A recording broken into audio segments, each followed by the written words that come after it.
Биринчиден Жогорку Кеңештин ушул конференцияны өткөзөбүз деп демилге көтөргөн жана колдоп аткан кызматкерлердин бардыгына рахмат айтабыз. Анткени бул маселе биринчи жолу көтөрүлүп аткан жок.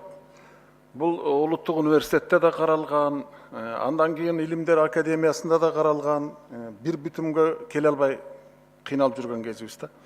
Ушу бүгүнкү конференция менен акыркы чекит коюлат го деп ойлоп атабыз. Мен бул мага берилген тема Жуманын күндөрүнүн аттары. Анын алдында бир эки сөз айта кетейин деп атам. Улуттук ар намыс боюнча. Биз бир кезде каганат курган, бир кезде көк деңизден чет деңизге чейин дуулдап турган эл кийин жүрүп отуруп кайсы бир элдердин алдында өксүк комплексине пайда болдук. Орус айтса ишенебиз, кыргыз айтса ишенбейбиз сыяктуу ушундай бир жүдөгөн турмушка келдик.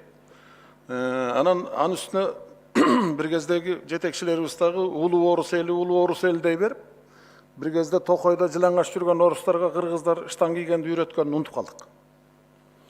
Арабасын айтпаганда дагы. Биз мына тарыхчы менен замандаштарым отурат, мыкты азаматтар, бул кишилер жакшы билет. Кыргыз каганатынын доорун, андан мурдакы мына Шөлбергтин бизге берип бергөн картасындагы Кыргыз империясы деп жазылып турат. Каганат эмес, империя жазылып турат. Ошол империя эмне үчүн изилденбей калган, аты чыкпай калганын бүгүнкү окумуштуулар казып чыгат го деп ойлоп атам.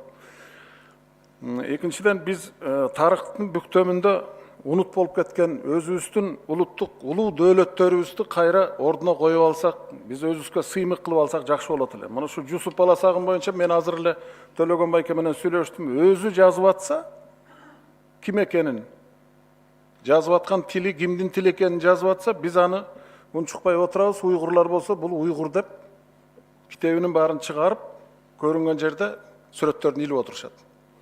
Ушул сыяктуу мисалдар көп. Мен улуттук ар намыс боюнча жөн эле бир мисал катары айтып атам да. Анан эми азыр Бердикенин тоголдорунан кийин мен жөнөкөй бир теманы баштабасам, Кубатбек Жусупалиевден бир жолу сурадым да, сиз арак ичесизби десем, жок ичпейм дейт. Эмнеге ичпейсиз десем, бул кысталак кыргыздын ичпей турганда эле мээси тумандап турат экен, ичкенден кийин таптакыр болбой калат экен дейт. Анысы кандай, азыр эми Бердике байке баарыңардын мээңер тумандатып кетти, мен жөнөкөй эле бир нерсе айтайын. Анча-мынча бір ішіміз жазылып та кете жаздадық шойт. Жөнөкөй эле мисалда, мына жуманын аттары, дүйшөмбү, шейшембү, шаршембү, бейшембү, жума, ишембү, жекшембү, каяктан келди? Биз кызыкпайбыз, календар чыгарабыз, балжайтып жазып коебуз.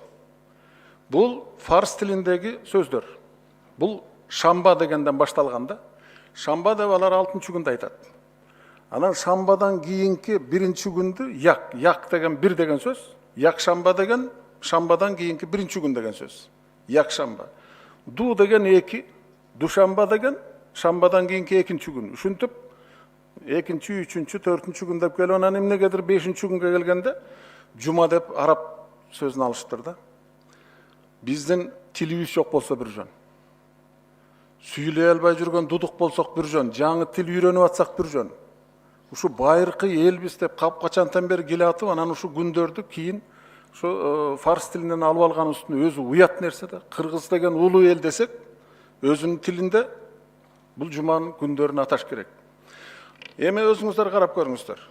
Ким айтат, ушу сейрек эле бирөөлөр айтпаса, ушу жума күнү жолугалык, же болбосо жекшемби күнү саат 5-те кел деп. Жок, биз биринчи күнү жолугалы дейбиз.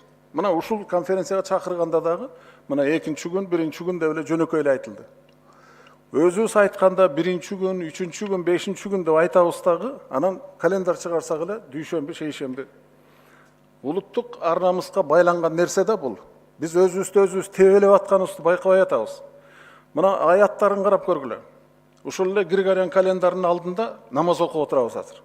Бирок январь деген кимдин атынан коюлган? Бул Янус деген кишинин атынан коюлган. Февралда месяц очищения дейт. Февралда ким каяка барып тазаланат? Жердин баары тоңуп атканда. Март, апрель, май, июнь болсо Юния деген батырдын атынан, июль болсо Юлий Цезарьдын атынан коюлган, август болсо Августос деген королдун атынан коюлган. Анан баарынан кызык нерсе бар ушул жерде. Биз гректердин ошо кудайлары менен баатырлардын алдында намаз окуп отурабыз ушул күнгө чейин. Намысыбызга келбейлиби?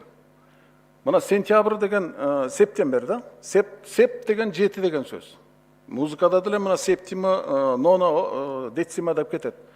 7, 8, 9 деп турат. Сентябрь 7 деп турат. Бул 7-нчи ай деген сөз да. Эми карап көргүлө, 7-нчи ай болуш үчүн жыл кайерден башталыш керек? Марттан башталып атат.